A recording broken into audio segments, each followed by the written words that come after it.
vial tenemos justamente que revisar cuánto tiene que ver a la convivencia vial, ¿no? La convivencia vial. En este caso, como les hablábamos manifestado en la sesión anterior, dentro de la educación vial existen varios aspectos a ser analizados, recordados y, por supuesto, identificados. En este caso, como ustedes habían manifestado también, conociendo lo que dice la normativa, lo que dice la ley, todo esto en conjunto nos entrega a nosotros medidas y recomendaciones que como individuos o como usuarios nosotros debemos conocer al momento de transitar justamente por la vía pública, porque el momento que estamos en la vía pública cumplimos y asumimos el rol de usuario. No siempre vamos a estar detrás de un volante, vamos a movilizarnos como peatones, como pasajeros de transporte público o como actividad inclusive de recreación o de movilización la bicicleta, ¿no? O en una motocicleta. Pero fundamentalmente o mayor cantidad de tiempo nosotros lo vamos a hacer como conductores, por lo tanto es importante que tengamos en consideración que dentro de la convivencia vial los factores más importantes y por supuesto relevantes que hay que hacer un análisis y dominio también de los mismos es en base a de que estos aspectos de la convivencia vial guardan en un principio relación con los valores o aspectos éticos que nos permitan a nosotros una convivencia, como lo dice el tema, saludable en el tránsito y que por supuesto, consecuentemente de esta buena práctica, apuntan al cuidado de lo primordial, ¿no? La vida de los demás como nuestra vida misma. ¿Sí? Eso es lo que buscamos nosotros a través de una eficiente convivencia vial.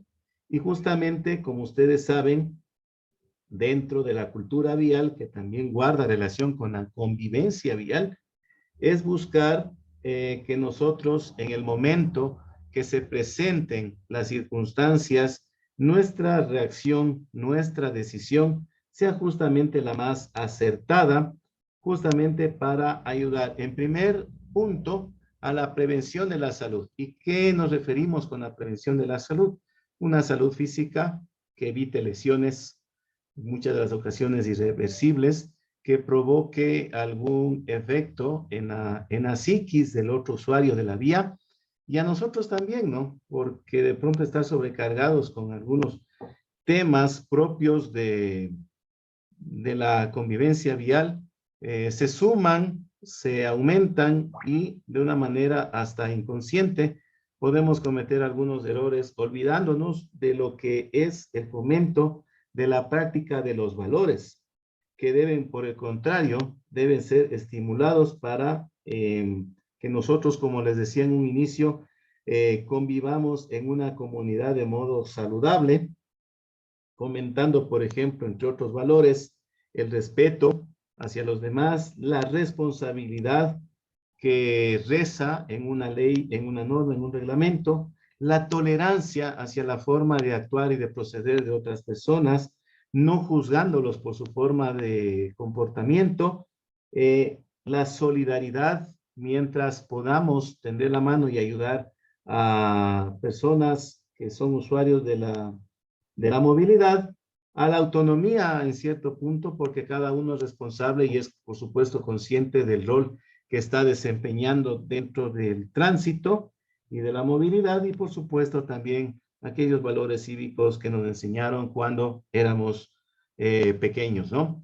En el campo de la convivencia vial también habíamos hablado nosotros ayer en la introducción, perdón, el día lunes en la introducción, respecto de las preferencias, ¿no? Y esto es cuando precisamente estamos en momento de la circulación. Cuando nosotros circulamos existen ciertas normativas que justamente están establecidas y por supuesto es la conducta más adecuada cuando debemos ceder el paso, ¿no?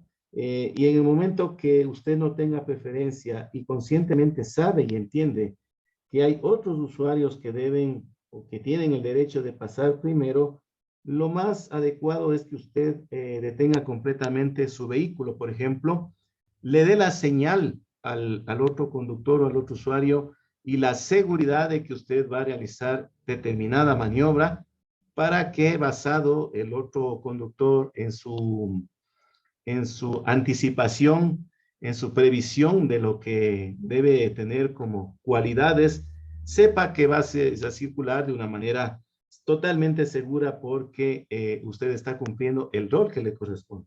En este caso, también es cierto, y lamentablemente no tenemos aún un grupo de WhatsApp, compartí yo con los compañeros una fotografía en la cual hoy en la ciudad de Riobamba, en cierto sector, hubo corte del fluido eléctrico y los agentes civiles de tránsito reemplazaban las luces de semáforo y estaban ubicados en cada una de las intersecciones realizando lo que son los gestos o señales manuales y corporales para dar dirección al tránsito. Entonces, aquí viene a colación con lo que les voy a manifestar. Únicamente quienes están autorizados a modificar esta preferencia de vía son precisamente los agentes de tránsito que lo hacen en situaciones que así lo ameritan. Como les digo hoy, ¿no? En el sector donde yo fui testigo de aquello, no contaban con el servicio de fluido eléctrico y es una vía de alta transitabilidad. Entonces, ahí podemos decir que se aplica con total precisión este tema de las preferencias. También hay que recordarles a ustedes que, por ejemplo, las unidades de bomberos, las ambulancias, vehículos autorizados, diplomáticos, también tienen preferencia debiendo hacer lo siguiente. Ellos tienen que activar con oportunidad las señales sonoras, que son las sirenas, y las luminosas, que son las balizas, ¿no? Entonces, si ellos no hicieran o no pusiesen a funcionar estos dispositivos, nosotros no tenemos la obligación de cederles el paso, ¿no? Entonces, es importante que esta comunicación sea en doble sentido. Hablamos también de la visibilidad como un factor importante para lograr una adecuada convivencia vial y es en el sentido siguiente. Es importante en el tránsito que nosotros veamos y también seamos vistos. ¿De qué manera? A modo introductorio. Nosotros vemos cuando hay falta de luz natural a través de las luces del vehículo y nos dejamos ver también a través de las luces del vehículo. O en su defecto, un ciclista o un peatón o un atleta sale a realizar su actividad en la noche y tiene que circular con prendas reflectivas, inclusive con sistema de iluminación, en el caso de las bicicletas, sumado a una prenda de seguridad que es el casco también, que no nos podemos olvidar, para poder ser visto justamente por los otros usuarios de las vías. En este caso hay que recordar que nuestra mente de por sí en condiciones normales o habituales, de por sí ya es limitada, sumado a que esta limitación se hace más visible, se incrementa conforme avanza la edad, ¿no? De una persona y solamente tenemos que atender parte de la información que se envía a nuestros sentidos. Justamente la atención se distribuye hacia la vista, que es el principal de los sentidos que funciona o está atento cuando estamos conduciendo y un remanente hacia el oído. ¿Qué es lo que pasa? ¿Qué es lo que pasa? Y esto tenemos un capítulo importante que referenciarlo. ¿Qué pasa cuando utilizamos un celular, por ejemplo? Nuestra mente, que ya de por sí es limitada, como les digo, comienza a prestarle mucho más atención a lo que escucha proveniente de este elemento dispositivo electrónico y lee también, en el momento que usted está respondiendo un mensaje de texto, por lo que usted inconscientemente va a tardar más tiempo. Recordemos que nuestra previsión es actuar inmediatamente en cuestiones de fracciones de segundo y por supuesto, claro está, no tenemos la anticipación. Aumentan en consecuencia el riesgo de colisión, de un accidente y no con esto digo que manipular un dispositivo electrónico está mal. Lo podemos hacer porque a veces hay llamadas importantes. ¿Qué deben hacer ustedes como conductores responsables? Detener la marcha, estacionarse en un lugar seguro para usted y seguro para los vehículos que están en marcha y para otros usuarios, y proceder a comunicarse con el emisor de la señal, ¿no?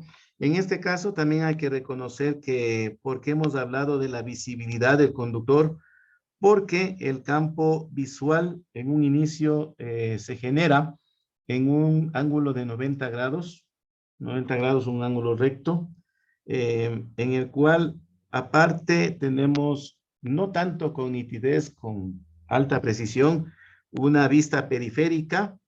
Por lo tanto, ustedes se han visto y van a aprender en la práctica de conducción que deben realizar ciertos movimientos de cabeza hacia los diferentes lados, por lo que les había dicho ayer, ¿no? Hay un tema de análisis también, que son los ángulos muertos, y en este caso el campo visual va a verse afectado por una razón que es muy importante. La visibilidad guarda muchísima relación con la velocidad. ¿Qué significa esto para que nos entiendan en los términos más simples posibles? Es decir, que a medida que usted incrementa la circulación de la velocidad de circulación, disminuye su vista periférica. Pierde paulatinamente una visión periférica de acuerdo a esta velocidad. ¿Por qué? Porque los sentidos funcionan mediante o a través de los estímulos y no vamos a tener el tiempo adecuado o suficiente para procesar las imágenes que se nos presentan. A veces el conductor no mira más que el eje de la calzada, no ve los objetos que están en su entorno, no ve tal vez con una definición correcta, y es lo que nosotros, sumado por supuesto a la velocidad, y lamentablemente hay que referenciar a este tema como un análogo o de la misma naturaleza, como cuando una persona está bajo los efectos del alcohol, se genera el famoso y conocido efecto túnel, en el cual usted solo termina viendo la parte delantera, ¿no? Nosotros podemos hacer una prueba práctica.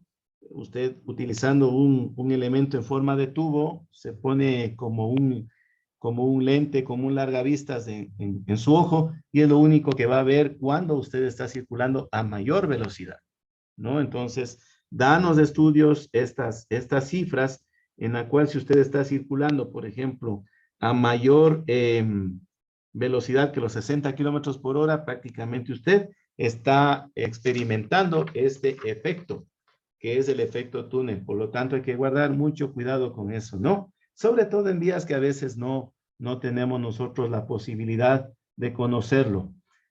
Aquí hablando un poquito de la velocidad, quiero no demorarme mucho.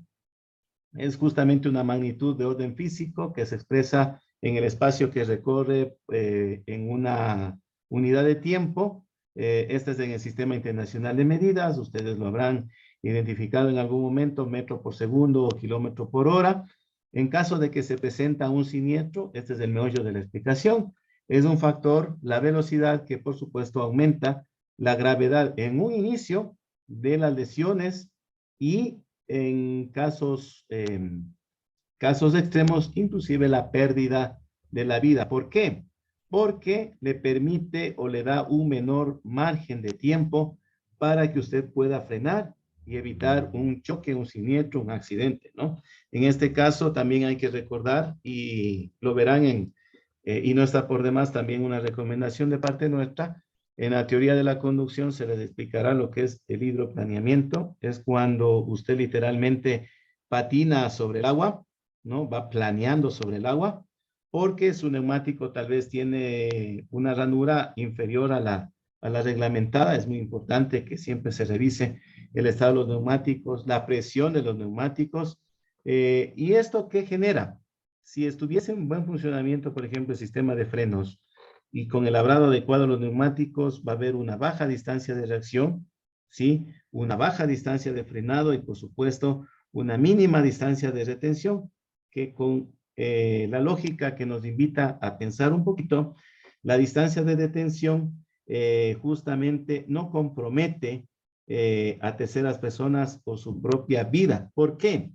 Porque va a configurar justamente un estado de seguridad en la cual su tiempo de reacción sumado a la pericia, al conocimiento, a la anticipación, va a ser muy difícil que se den las posibilidades de un siniestro. Por lo tanto, hay que estar atento, como yo les dije, salir a conducir en un estado físico y mental totalmente adecuado, idóneo, que nos dé a nosotros mismos la seguridad de poder maniobrar, ¿no? Porque muchas las veces inclusive manejar con llantas lisas o con un sistema de frenos defectuoso, el primero que va a perder el control, el primero que va a caer en un estado de ansiedad es usted como conductor. Entonces evitémonos aquello, hagamos esos pasos previos antes de conducir. Eso espero que también los compañeros de práctica de la conducción hagan hincapié en este tema hacia ustedes. Otro de los temas que guardan relación justamente con una convivencia vial adecuada